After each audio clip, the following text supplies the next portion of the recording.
there's someone who knows exactly, and I could feel that a little bit of weight come off of me, knowing like, hey, I'm not in here alone. Yeah. There's someone who's kind of right next to me, bearing this burden with me, yoked to me.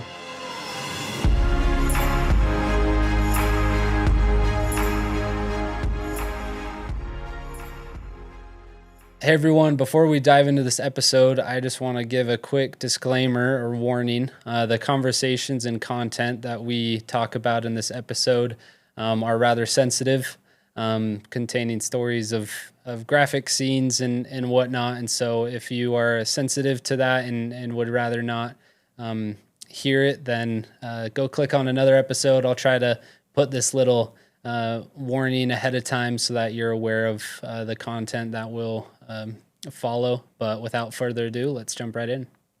All right, welcome back to another video. We are so excited to have in the studio Paul. Welcome. It's good to have you here. Thanks for coming. No problem.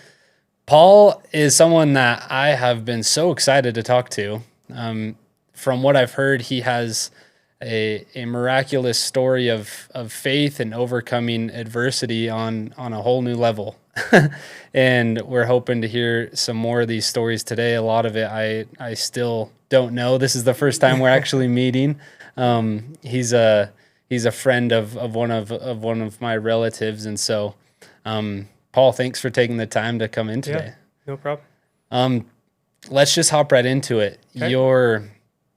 I want to hear about the process that you went through deciding to go on a mission. Why did you decide to go on a mission? When did you know that was something that you wanted to do in your life? Yeah, I mean, it's not very elaborate. I just knew from a young age that I wanted to serve a mission, and I did a few things that helped me get to that path, like choose friends that helped me get there. Cool. I remember towards the last year or so before my mission, my mom would be like, she'd try to drop hints on so what are your thoughts and stuff. I'm like, Mom, chill, I'm going on a mission. Yeah, don't worry. No stress. No stress, exactly. So I grew up in St. George, went to Dixie High School. Oh, no way. Had a good group of friends, and okay, just was always on that path to be like, this is what I want to do. Not that I didn't mess up on occasion, but it's like God is good. Repentance process is real. And so was able to serve a mission and get out there. I went to Guatemala. So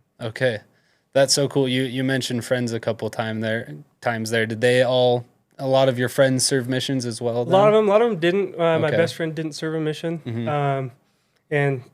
But that was okay for me. I didn't know if he was going to serve a mission or not, but that didn't change anything for me. Yeah. But I had a few friends leave before me, which was exciting, and then a few after, and a lot of different experiences. It can be pretty cool to go through that with whether it's siblings or relatives or friends. It kind of gives you the confidence, and knowing that you're going through something hard or challenging with someone that you respect and love.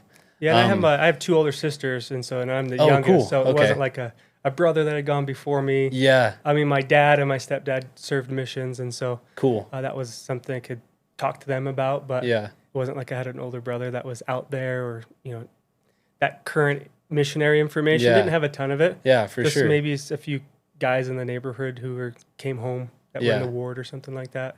But yeah, I have three older brothers, and they all served missions before me, and so it was kind of laid out for me. Yeah, and it was fun for them to come home, and as I was preparing to go on my mission, them to kind of get me in the right headspace and prepare for what was coming. A lot of good info. Yeah, exactly. You're like, it's not like you think. Yeah, no, seriously, and it helps so much, and that's really, like I talked to you earlier off camera, what we're trying to do here is to maybe there are kids in a similar situation as you, where it wasn't maybe as clear what the mission reality is really like. Yeah. And so the hope is here that the stories that are told is to kind of expose that, the good and the bad and the happy and the sad. So tell me about your process of receiving your call. You said you went to Guatemala. What was it like reading Guatemala on your mission call? Were you excited? Were you scared? Yeah. Tell me a little bit about that. So just pretty stereotypical. We had everyone come over and get all excited and open it up and read the first paragraph. And said Guatemala. Almost didn't know how to pronounce it. I was like, what is Guatemala? Yeah. And I was super excited. I wanted to speak Spanish. Cool. I have some neighbors and friends who speak Spanish, and I thought it would be obviously a great language to learn, which is very applicable after the mission. Yeah. And just stoked on it. I was just ready. I was excited to go to a third world country and learn Spanish specifically. Yeah. No, have you seen that, having learned that language, like bless you in your life since being home? Being able to communicate and just communicate with just a lot more people in America. Because, I mean, Spanish is probably the second most common language in America for Absolutely. sure. And, I mean, Spanish is good. Yeah. It's great. No, I agree. I learned Spanish cool. on my mission in Virginia, and it opens your eyes to, how many Spanish speakers there are really everywhere. 100%. You can be speaking Spanish every day, honestly. That's true. Yeah. And so no matter kind of what world you're, at least here in Utah, I guess. Right. And I mean, most states have a lot of Spanish speakers, which is really neat. Where in Guatemala? What mission? So I think there's like 5 missions in Guatemala now. Okay. I was in the Guatemala City South mission. Okay. And so most missions had a small tie to Guatemala City. Okay, they're all kind of maybe like touching Guatemala it a little City bit. South, Central, Cool. North, and then a few different missions. But nice. yeah, it was this part of the city, and then the south down to like the Honduran border. Okay. Down there. Dang, that's super. So did you ever go to, was Antigua in your So that mission, was like or was right that outside? right outside? Okay. It was like right outside of one of my areas one time. Never went to Antigua. Okay. But that's like the hot spot for Yeah, tourists for sure. in Well, Guatemala. I've filmed there a couple cool. times, and so I love Guatemala. It's like a beautiful place. It is so beautiful, and the people are just, it's a whole new level of love. That's right. That's at least my experience experiencing the Hispanic culture is they love so deeply. Yeah. And I think different. we have a lot to learn from that. Yeah, especially like their happiness level. Yeah. At their poverty level is just amazing. Oh my goodness. Right? Like yeah. it was definitely a humbling experience for me to see those circumstances and see that level of happiness. I was like, wow, that's incredible. It was I've taken that with me the rest of my life, and I've applied that to just be like no matter what you have, you can be happy. It's just a choice that you can make, right? Happiness is a choice, not a circumstance, essentially. Yeah. Right. But that's well said. No, I couldn't agree more. A mission is a great opportunity, but I always say that whether it's a mission or, a humanitarian trip or just even a vacation, in a lot of ways, it's good to go and experience those cultures in a third world country. Oh, especially as a young kid or a young adult. Exactly. Sure. Like having grown up, maybe in a place like Utah or, most of the states, you come home and you realize, man, I am so blessed, to be able to have food on the table, a roof over your head. And like you said, even though they have so little, their level of gratitude for life. And it's just, like I said, we have a lot to learn from them. And I hope that we can apply that into our, where we live. So talk to me about getting to Guatemala. What were maybe some of the challenges that you went through early on in your mission? Was Spanish hard? Was it hard to connect with the people? Was it easy? Like, what were the good and the bad of those first stages of your mission? Yeah. I mean, one thing to kind of note is we always have anxiety or a slight anxiety or fear of the unknown. Mm-hmm. Like when your first day of high school or the going on a mission or their first, practice on a team, right? It's like you don't know exactly what to expect. And so You're right. You don't know how to prepare, essentially. I guess that's why you're doing this podcast. Yeah. Yeah. But No, just like once you get to that first practice or the kickoff on the game, or when you get there, you're like, oh, this is like, we're doing this. And it just kind of calms everything down. Right. Yeah. And having experiences like with people who've been on missions recently or connecting with someone who's been to that area does help quite a bit. I've been able to reach out to some people or they reached out to me of people who are going to Guatemala and be like, they're like, how is it? What is it like? Like, how do you buy this? Or what do you do here? Type of a deal. And that's definitely helpful to have a little bit of insight before you go. But as far as my experience, I'm usually just really open to like new experiences. Like, all right, let's go try this out. Like I knew that I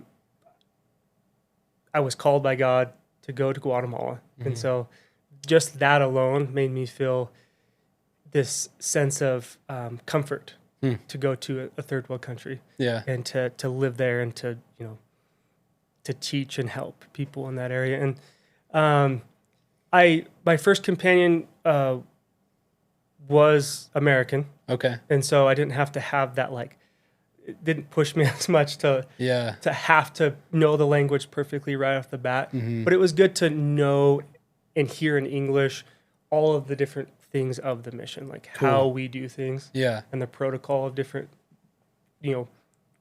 missionary procedures. And then my second companion, for a long time, it was just straight Spanish companions, and so that did not speak English, and so that was very helpful to accelerate the learning process of the language. Because you go through the MTC, you learn a little bit, but then you go there and you're like, you think you learn a lot, and you realize you don't know anything. Exactly, like you're all confident coming in, but yeah, I just kind of went with the flow. I studied hard. With the language and with the scriptures, listened to my leaders and my companions, and learned very quickly. And what I ended up noticing real quick is just being myself, and just trying to connect with people first, as opposed to just trying to shove some type of information down their throats, is the way that worked for me. Right. Just like, hey, you're a human being. I'm a human being. Let's connect on a certain level. And then we can dive into stuff if you want. Exactly. So that was very helpful for me. I think that is the key to serving a mission and doing any sort of service or connecting with people. And it's something that takes time to learn how to do, to genuinely connect and establish a relationship with someone. But what are some things that you did to maybe do that? Because I mean, in Guatemala, with Hispanic culture, they love their country. They love the food of their country. They love all these things that you can use kind of as icebreakers in a lot of ways. I would always just talk about, whatever dish it was from their country and just get them stoked on whatever food. But what are some things that you did to connect with people before, seeing if they're interested in learning more about Jesus Christ and his church? Well, obviously they always want to ask you questions because you're, an American white person in their in their country. Right? You stick out like a sore thumb. But I'd answer their questions. But what I really wanted to learn was a few things about them, like what do you like to do? What does your day look like? Like, do you have family in here? Just getting those questions that you're actually curious about instead of just asking just staged questions. Like, given like their home situation and their family situation, and when you get there, not having, again, questions written down, but just feeling the vibe, feeling the energy, and the spirit, and then ask questions accordingly and questions that you're actually curious about to know. And then you can pivot off that to ask more questions, and then also dive into a specific subject that they need at that moment. Based off their responses. That is so money. I'm trying to remember where it is in Preach My Gospel. I try to refer to a couple things and Preach My Gospel throughout these conversations, but you gotta get your bookmarks in there, man. I know, seriously. I just picked up because they updated these. Oh, nice. Oh yeah, here it is.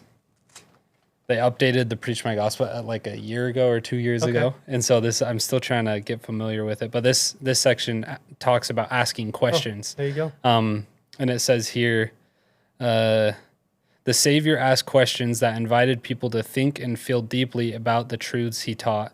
His questions prompted soul searching and commitment. Good questions are also important in your teaching. They will help you understand people's interests, concerns, and questions.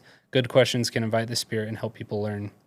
So, talking about the interests and concerns, asking those good questions just to figure out what's important to them. What are some things that they maybe struggle with? What are some things that have helped them in their life? And that's a great starting point for a conversation to introduce aspects of the gospel.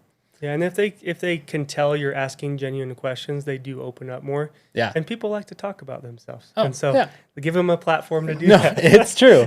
Yeah, I love that. No, there's so much truth in what you've said. For a kid who just got his or her mission call to Guatemala, what are some things that you wish you would have known before your mission? First off, you can buy anything you need there. It's not like you have to like bring it with you. Okay. Yeah. I forgot the establishment, the store, but it's essentially kind of like a Walmart in the city. Now, when you get to the outskirts, it's a little bit different. You have your little tiny tiendas and stores. Yeah. But you're going to be in the city on occasion all the time. And so anything you need, you can get a suit, you can get all your different clothes, you can buy a camera. I mean, anything you need, you can buy an SD card. I don't know medicines if they use or whatever stuff. No more SD cards, probably. No, there are. Yeah, I had an SD card in my mission, yeah. But yeah, anything you need, you can get it there. It's not like you have to bring it with you. It said to bring 2 suits on my mission. Okay. I'm like, I did not need 2 suits. Yeah. Like I wore it like once, like on changes. Yeah. On a very rare occasion, I wear a suit. Maybe on Sunday, once in a while.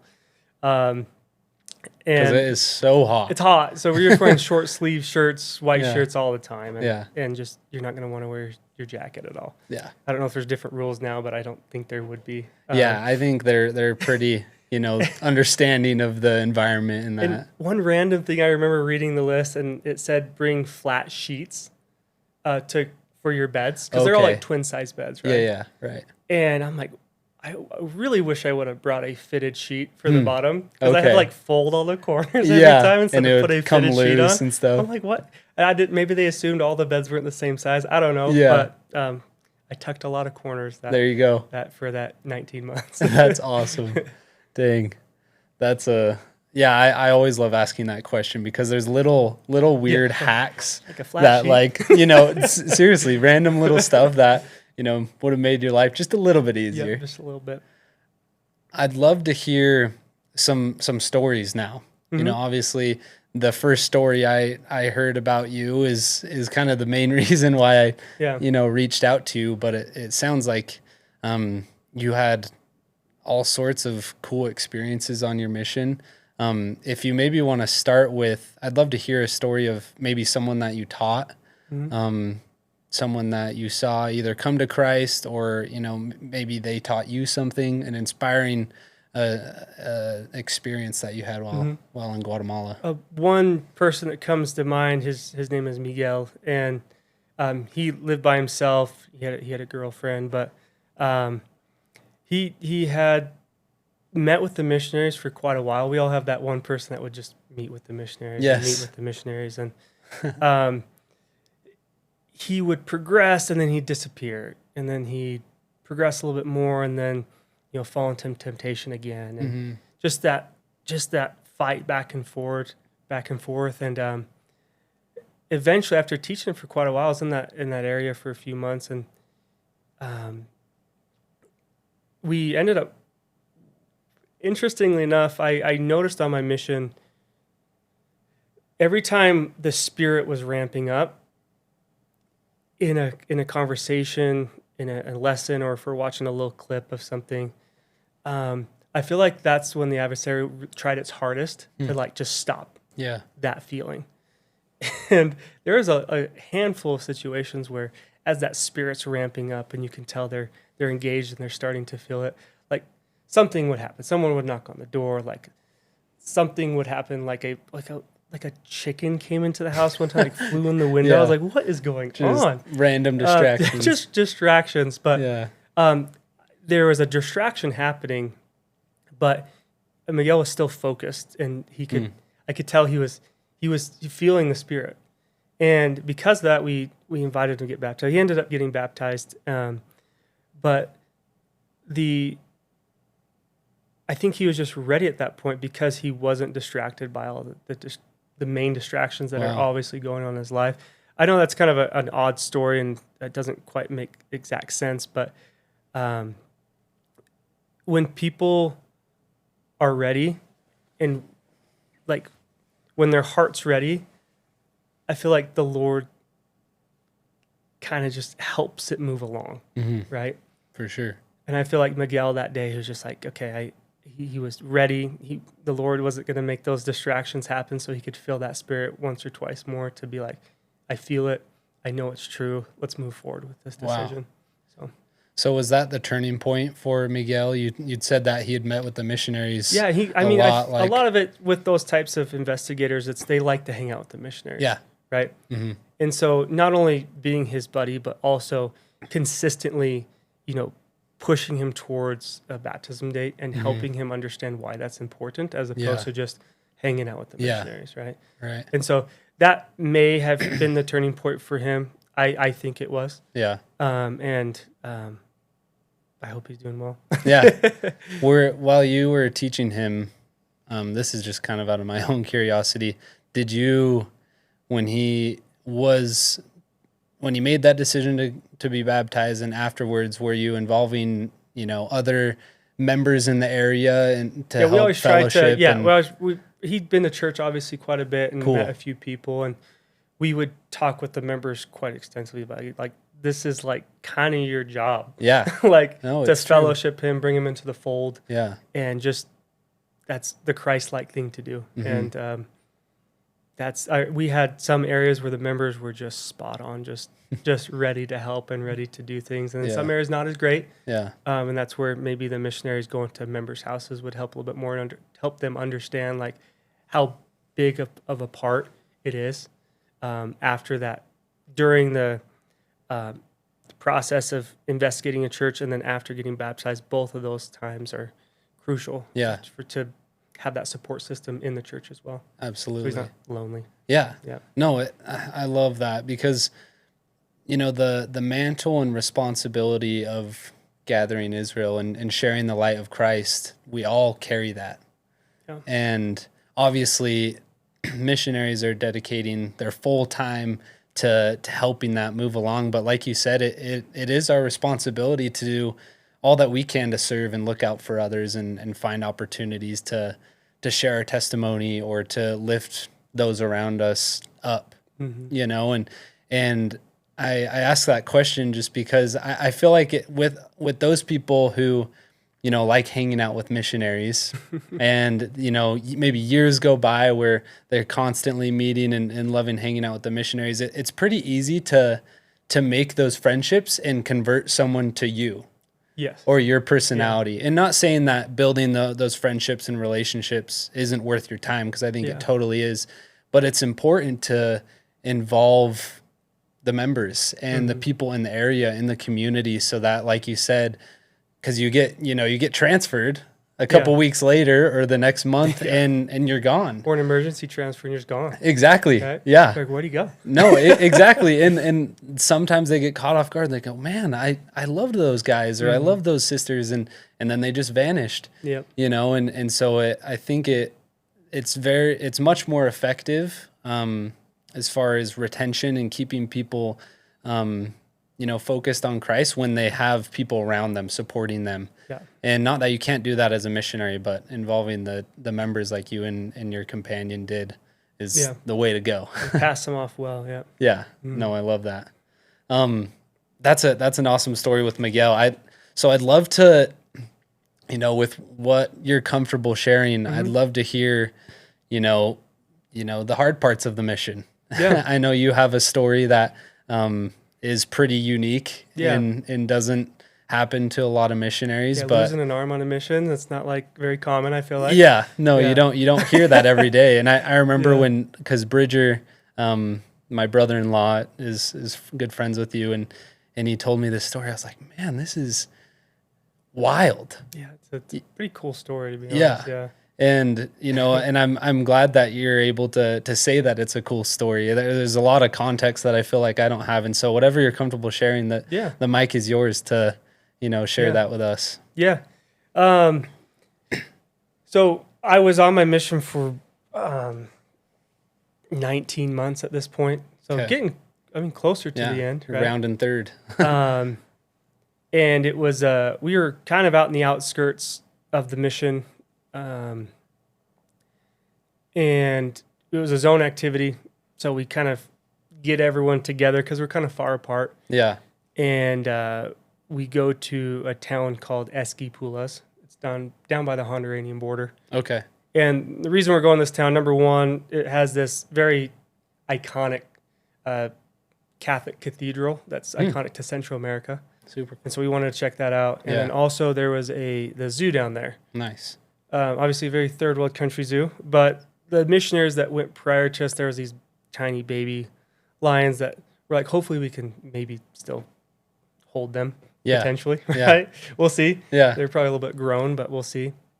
So we went to the cathedral, checked that out, and then we hiked down to this part of the city, or it's kind of outskirts of the city, down this little valley where the zoo was. Cool. So we hiked down this road. Really quick. For those that don't know, the Zone P-Day, that's basically, if you're not aware, all of the missionaries in the area would get together on their preparation day and do something fun. Yeah, your companionship, then your district, and then your zone. So it's just a group of missionaries going out. There's probably 16 of us in this cool. zone. Yeah. Nice. Sorry to cut you off. I just wanted to make that clear. Good clarification. Yeah. And so we hiked down. We crossed the little river on this little like 2x8. Like it's most of the animals are native to Guatemala. Yeah. Like one of the monkeys, one of the missionaries in our group got kind of close to one of the monkey exhibits, and the monkey actually ripped the camera out of his hand. No way. And smashed it all over the enclosure. You're kidding. There was like a chain link fence around like this alligator.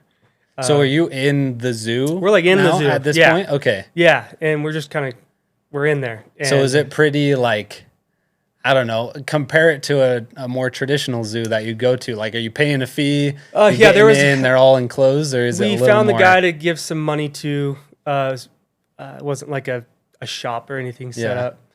It was kind of just walk in there, and sometimes he'll just find you to get some money from you. Wow. It's almost, they can't really compare it to a zoo. Maybe someone if in their backyard had some kind of like a petting zoo. Yeah, kind of like a petting zoo, essentially. Yeah. Wasn't supposed to be. Yeah. But anyway, so we're kind of just meandering through here, and we're getting closer to where the lions are. We get to the lion exhibit. They're not the younger lions, but just the normal lion exhibit. And everyone's up front. And I'm like, you know what? This would be cool. I'm going to go to the back side of the exhibit, and I'm going to take a photo of the lions with all of the missionaries. So I go to the back side, and I'm just opening my camera, and I'm starting it. I'm turning it on. And as that's happening, I guess the female lion that was in the center of the exhibit was sneaking around as I was looking at my camera, and actually reached through and grabbed my right leg. And she pulled my leg up to the bars, just pinned it to the bars. So what was the fencing, like, or the... There's bars. No, there was another barrier on the front, but on the back there wasn't. I was too close. And so the female grabbed my leg, pulled it up to the bar. She couldn't pull my leg in. Yeah. Because her paws were through different bars. No So she just had my calf just pinned. So, and I grabbed the bars, and I tried to pull my leg away. Right. And at that same time... are you facing the lion? I'm facing the lion, yes. And then, but the missionaries can't see my lower half. And so they don't see what's going on. So I yell for them, help. And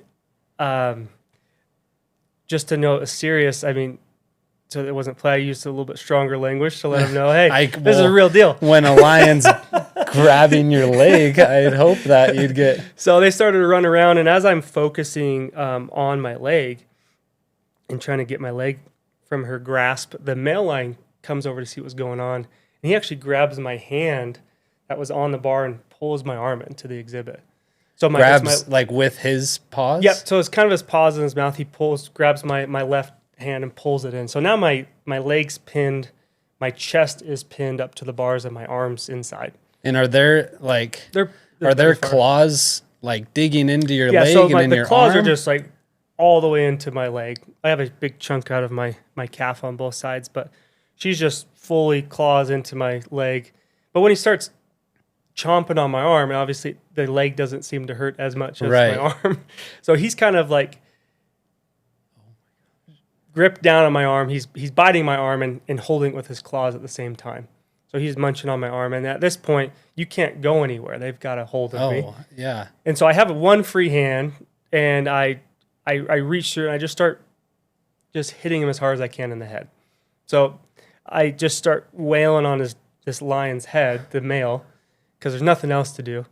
And I think I was extremely strong at that point because of all the adrenaline. I was going to say, are you in agonizing pain? Obviously, it hurts so bad, but is the adrenaline just... Because it's such a freak experience, like I can't even imagine. So adrenaline's amazing. Reacting. Obviously, it hurts. Yeah. But with all that adrenaline, there's 2 lions. I was probably the strongest I ever was. Yeah. Right. And so I'm just hitting him as hard as I can in the head, and then everyone's starting to run around, and I'm starting to gouge its eyeball. I don't know where I cut up my hand pretty good, and I was gouging its eyeball. I ended up breaking the tendon in my thumb. Oh my goodness! And with the eye gouge, so between the eye gouge and my companion actually grabbed a pole and was shoving it in his mouth as I was gouging its eyeball. It ends up letting go of my arm. At this point, I still have my arm. It's just all munched up. And I fall to my back. And now she's still just pinned onto my leg. I start trying to kick her paws off of my leg. And she lets go of my calf to reach for my upper leg. And that's when they pull me away. But as they're pulling me away, she gets one last swipe. The missionaries pulled you away. Yep, the missionaries pulled me away from the lions. And as they're pulling me away, she got one last swipe of my upper leg, and actually have not only the chunks out of my calf, but I have all 5 of her paw marks on my upper thigh here, and her thumb went from here to here down to the bone. So it was just whoosh. So it was some carnage on the leg. My leg works fine though. Oh my gosh. So they let go of me. I'm on the ground, and first thing I say, as I say, don't tell my mom. I don't want her to worry. I didn't think it was as bad as it was, to be honest. It's pretty bad. They ended up telling her, by the way. Yeah, I hope so. But they released me, and they give me a blessing right away. Wow. I'm losing a lot of blood. Yeah. And they bring this little ambulance down the road, down this dirt road. That's what you want to call it.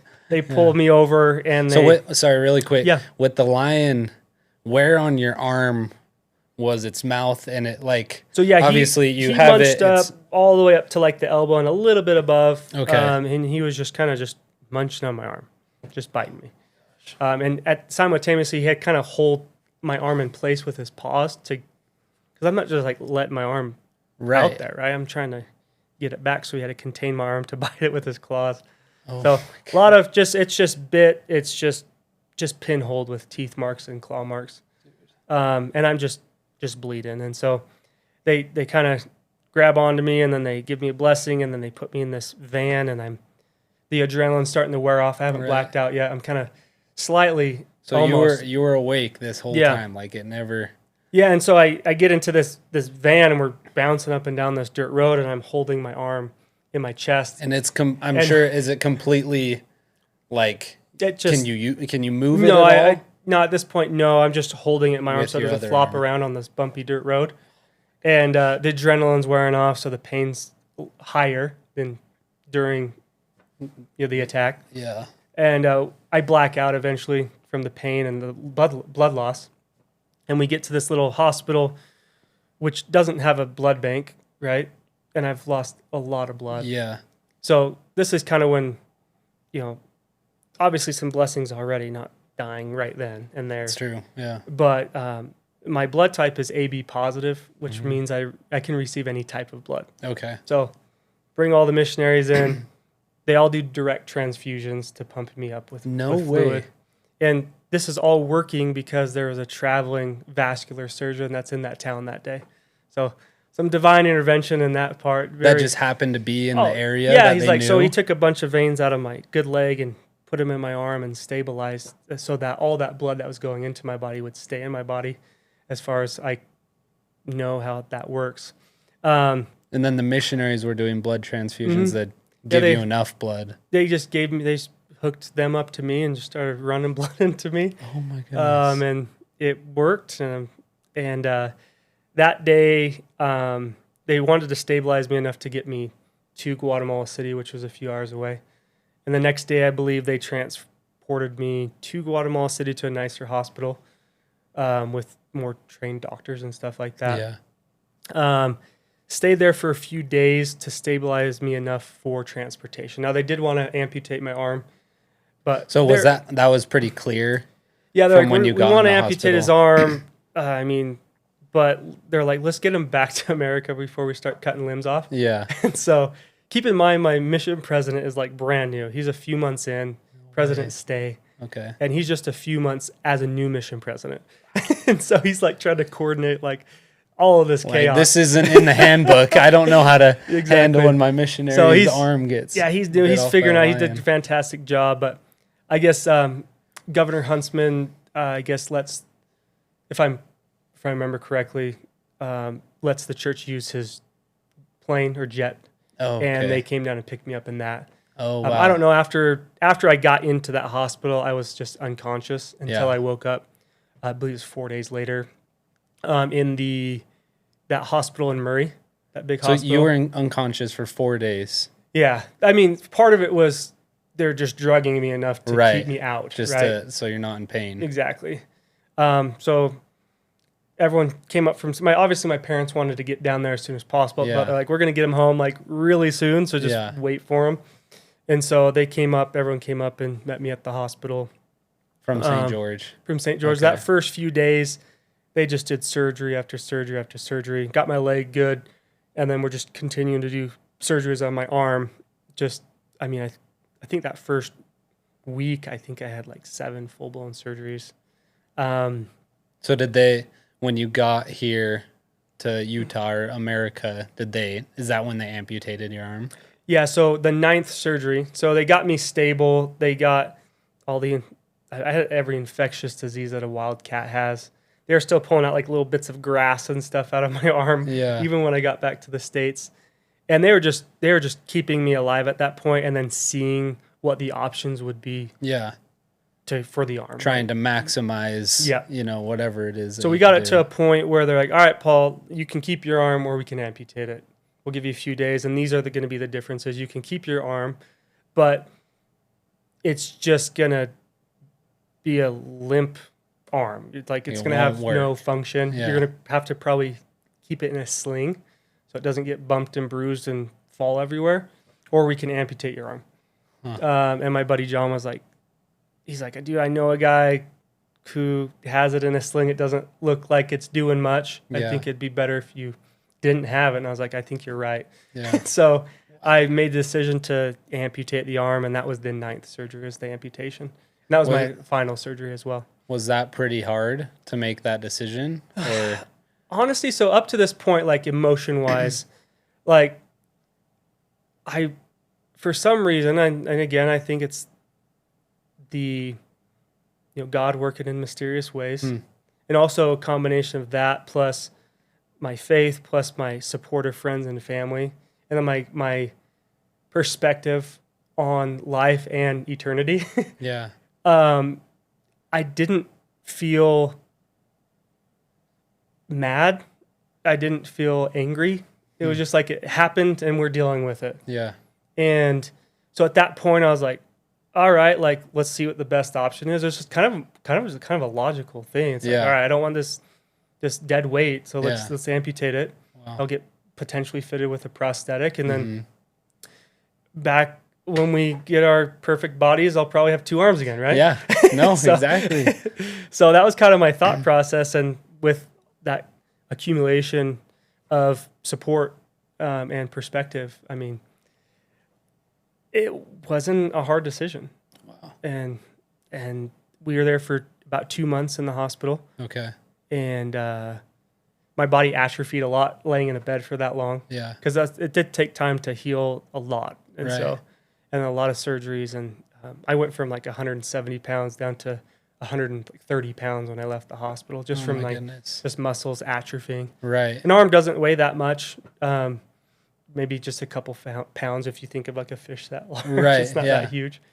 And so that wasn't a huge part of the weight, but it was just atrophying. Yeah, it's trying to figure out this new, it's a whole system, and that kind of it's got to relearn what to do. Oh my goodness, I'm speechless. Like it doesn't happen every day. That's for sure. Absolutely. You shared so many things that I would love to just go so deep in, but one thing I want to ask you about. A couple of years ago, I did an interview with a a lady, she lives here in Utah, who lost both of her legs in a car accident. And, you know, she shared her experience with me, and it was very humbling to, you know, we talked earlier about, you know, being grateful for all that we have. And I remember her talking about how it taught her a lot of hard lessons, you know, and not being able to walk and needing to relearn all these things that she had done her whole life. But I remember her telling me about, you know, after the whole event, you know, and for you, after this whole out of body experience, something that you don't even see in movies because they don't seem real. After that all kind of happens and you make this recovery and you go home and the reality sets in, what was that like for you? You know, maybe sports or, you know, just day-to-day things. Were there struggles there? I imagine, you know, there were. Whatever you're comfortable sharing, I'd love to hear. What were some of the hoops you jumped through or mountains you climbed that were pretty tough? Yeah, great question. So after the hospital, when I left the hospital, I was able to walk. They kind of weaned me off most everything, so I wasn't, you know, dependent on a lot of different drugs or anything like that.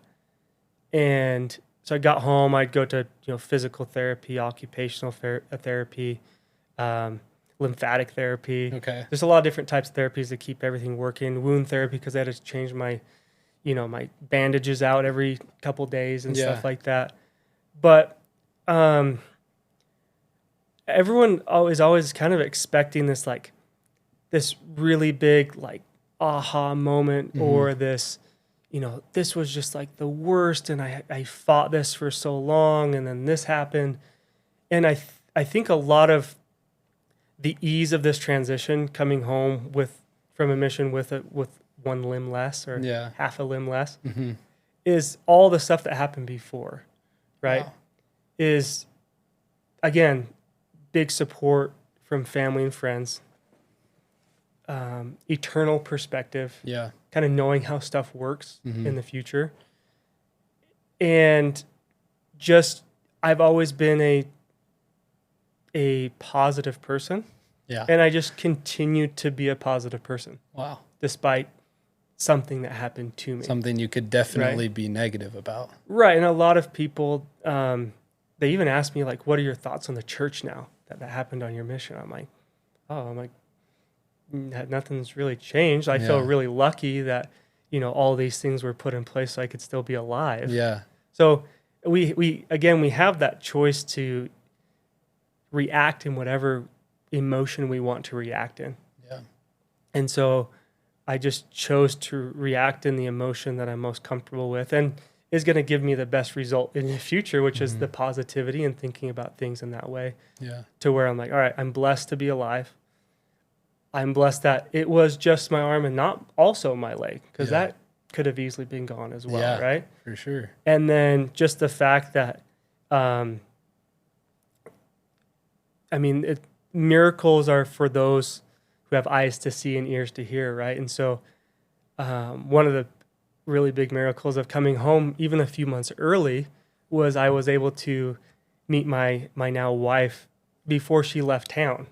No way. So she had plans she was going to be gone by the time I got home on my normal return date for my mission. Okay. And I was able to, you know, find her and court her enough to where she didn't want to move out of town. Yeah. By that point, we did it for a year. We've been married for 13 years now. No way. And so I make a small joke on that. I said, Adam gave a rib for Eve. I just gave a half arm for my wife, Sarah. So I love that. But it didn't mean that there wasn't hard things that happened. Right. Right. Obviously, having one less arm, there's some trials. Like I rode dirt bikes growing up. I got home, my dirt bike's there. And I'm like, probably not going to ride this as much as I used to. Right. But also, as you get older, you know, hobbies change. For sure. Interests change. Your time constraints and stuff change. Yeah. And so, again, it was just looking at the positivity. Like, I'm alive. I'm, you know, not in high school or in a mission anymore. I'm proceeding into adulthood. Yeah. To where I might not have time to do that. Yeah, right now I have an old little Honda little Trail 90 that like a 1971 that I rebuilt, and I put around on that for fun. And if I really wanted to, guess what? There's I've met a few people who race motocross with one arm. They have prosthetics and different dampening bars and things to accommodate that. It's just not a passion of mine that I want to pursue. I rock climb. I rock climbed a ton growing up. Do I still rock climb? Yes. Do I have fun? Yes. Am I as good as I used to? No. right? Yeah. But other hobbies pop up and different things, and kids come, and life comes in different ways, and you just learn to roll with it and have a good time, because to be bitter and to sulk or whatever you want to do about a bad situation just makes it worse in my mind. And so it's not always happy. Yeah. And when I do get frustrated about not being able to do something as easily, I just got to take a deep breath and just remember all the tender mercies and stuff I've had in my life to get me to this point, because I am extremely blessed. And if I had the opportunity to go back to that day and stay away from that line exhibit, I wouldn't, because I've learned so much about myself. I've learned so much more about the atonement of Jesus Christ. It was a catalyst to add upon my testimony in a big way. And it made me grow up a little bit quicker as well. And it gives me the opportunity to empathize with people a little bit more who are going through hard things. Not to be like, I've been there, done that, but like, hey, I feel a little bit of what you're feeling. Yeah. The reason I tend to, chat with people or on occasion do a devotional or something is because what happened to me is very physical. Like, you can see there's an arm missing, right? Right. But a lot of time, especially when I'm speaking to youth, I always emphasize that. Like, I'm up here because one of my trials in my life is very visual. Mm-hmm. But I always love to remind them that just because it is a cool story doesn't mean, and it's a gnarly story, doesn't mean it's any harder than something that you might be going through right now, right? A lot of the things in life that are the hardest are not visual. It's kind of behind the curtains, behind the scenes. Right. And but we've been promised that the Lord won't put a trial on us unless he knows we can overcome it, right? Yeah. And in my mind, that doesn't mean you can overcome it by yourself. It means with the gospel of Jesus Christ, the atonement, prayer, fasting, family, friends, with all of that together, you can get through hard things. Now, there's trials on missions. We hear a lot of stories about missionaries coming home for a lot of various reasons. Right. And I have, in the last couple of years, thought about this a lot. And I'm like, what in life gives us the most satisfaction and joy and fulfillment, kind of apart from the gospel? Mm-hmm. And I've realized that doing hard things helps us to get to those experiences. So for example, like, people climb really high mountains and summit mountains, right? It's not an easy thing to do that, but they get a lot of joy and satisfaction out of pushing themselves to do it. Like, I just picked up running like a year and a half ago. I just completed my first ultra marathon. No way. Up Little Cottonwood Canyon a few weeks ago. And congrats. That's cool. Thank you. That's awesome. It's hard. Yeah. Right. And absolutely, during the event, it's not that fun, to be honest. Not at all. Yeah, for sure. And is there times when you feel like you might want to like slow down or even potentially quit? Yeah, those thoughts go through your head. But if you can, endure to the end, after the fact, you're like, oh, yeah, that was pretty cool. Let's do that again. Yeah. Right? Yeah. So I call it type 2 fun. But kind of wrapping that back around to missionary work, there's parts of the mission that are just not fun. Yeah. Right? That are hard. right? That you don't want to do, or that are physically, painful. Like some people have, a lot of different ailments on their missions that can either send them home or just really suck. Yeah. And if you can endure to the end and just understand that that's part of the process, and if you can get through that and thrive in those types of situations, that the outcome is going to be, you're going to be proud of yourself, which I think is the most important thing. If you're proud of yourself of what you've done, obviously Lord and Savior is going to be proud of you for what you've done as well. And then you're also going to have this experience where you're like, that was hard. I did it. I excelled at it. I finished that mission of an actual mission. And I can take those learning experiences and that faith and build that for all the future experiences in my life. Because you probably feel the same way. Like the mission was a catalyst to like a lot of things in your life, right? Absolutely. You're like, I couldn't have learned this in that short amount of time anywhere else. No. And so I just was the mission, the greatest mission ever? Who knows, right? But I did it. Yeah. And this was the outcome. Yeah. And I'm grateful it happened. And I'm going to take that knowledge and move forward with it. Yeah. And this isn't all me just growing. It's everyone around me helping me. And again, I'm not always this positive. I'm not always this happy, but I always strive to be. Yeah. And I think that's the most important part, is understanding that you don't have to be perfect always, and that you can sit down with yourself and restart whenever you need to with that positivity. And I know that was a little bit of a rant, and it's just kind of my brain going thought to thought. Yeah. But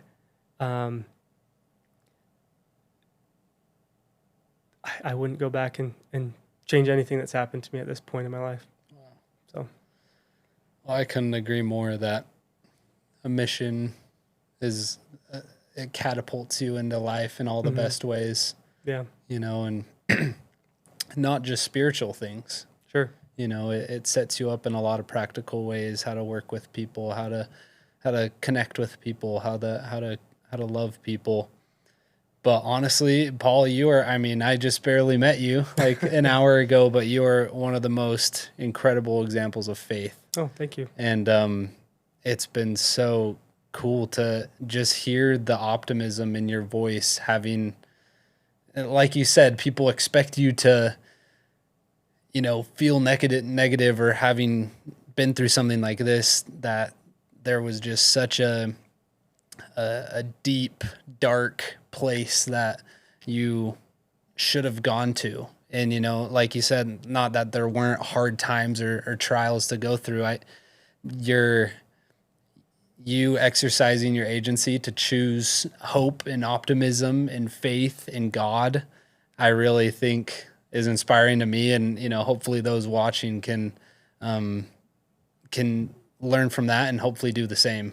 Yeah. Because you easily could have done the contrary. Yeah. And blamed God. God, I signed up for this mission where I dedicated 2 years of my life to you, and now I leave with this very hard and unique experience that will change my life forever. Mm-hmm. But it's pretty powerful to hear you say that if you'd go back, that you wouldn't change it. Yeah, it's kind of a wild thing to say, but I believe it. Yeah. Yeah.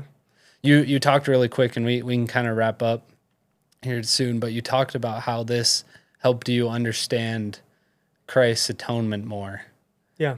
I'd love to hear maybe a little bit about why that is. What taught you more about Jesus Christ and his atonement? Yeah, a lot of it, when I was in the hospital, when I had a lot more pain and long suffering in the hospital experience, as opposed to the experience I had when I was actually getting attacked by a lion.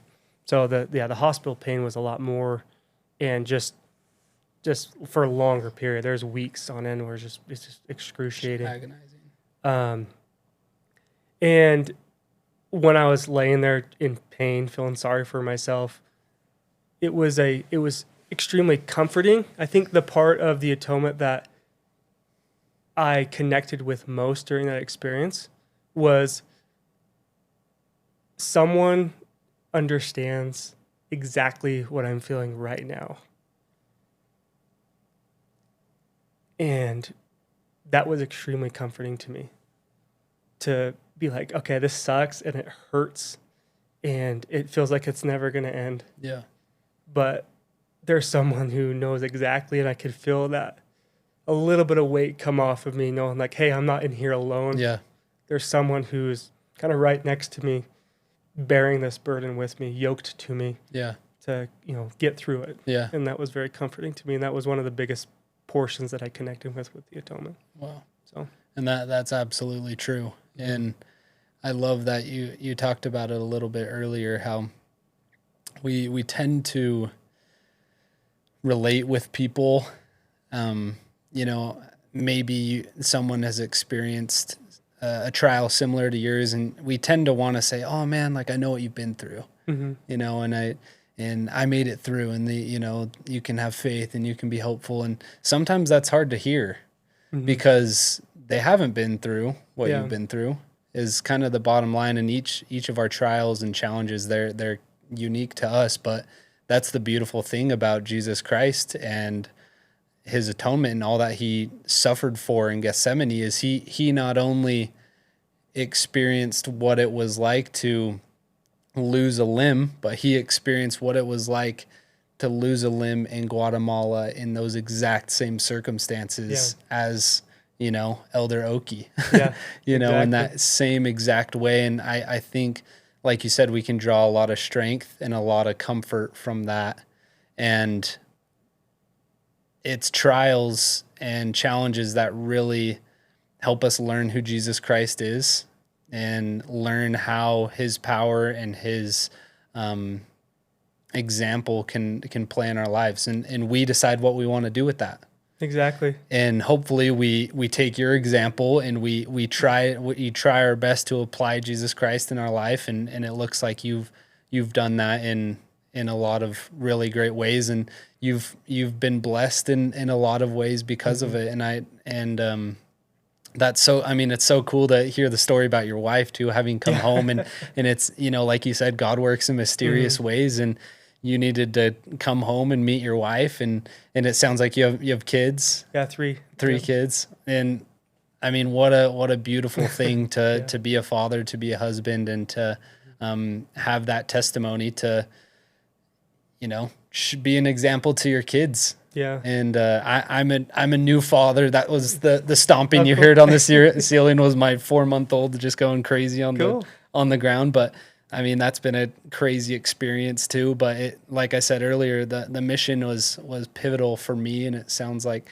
you could probably say the same about you, and it sets you up for those roles in life. Being a husband, being a father, being a friend. One last thought I had is this came to my mind as you're chatting, but that might help these young men or women as they prepare for their missions or in life. The concept that a lot of people have heard might have been trending at one point too is like choose your hard. I don't know if you've ever heard that. Yeah. Like, in the gospel sense, like paying your tithing is hard. Not paying your tithing and not receiving the blessings is hard, right? Being married can be hard, or being divorced or single can be hard, right? There's, not having money is hard, right? Working too hard can be hard, right? There's a lot of so essentially in the context of a mission, like it's going to be hard regardless. Yeah. So pick a direction that you want to go and stick with it. In my sense, it's having one arm is going to be hard in different ways. So it can be hard and you can be positive, or it can be hard and you can be negative. I chose to go the path of just positivity. So again, life is joyous, and we're going to have a lot of opportunities to feel peace and joy and happiness, but it's just hard in general. Yeah. And so being able to pick the route you want to go and pivot if you need to, but choose, it's going to be hard, but just pick your hard that you want to have hard. No, that's a great thought, and that's something that